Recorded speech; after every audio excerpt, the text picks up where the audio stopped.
Hi, today we're going to teach you on how to delete DMs on Discord. Before we start, please don't forget to like and subscribe. Now let's begin. So simply, it is a very easy task or a very easy thing to do.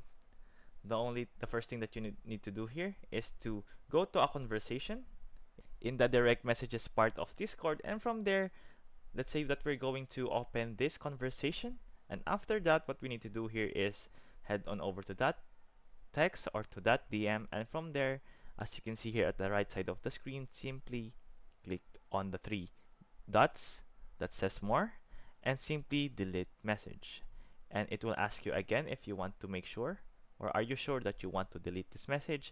Simply click on delete message, and as you can see here, every message is being deleted, and that's how you simply delete DMs on Discord. I hope this video helped, and thank you for watching.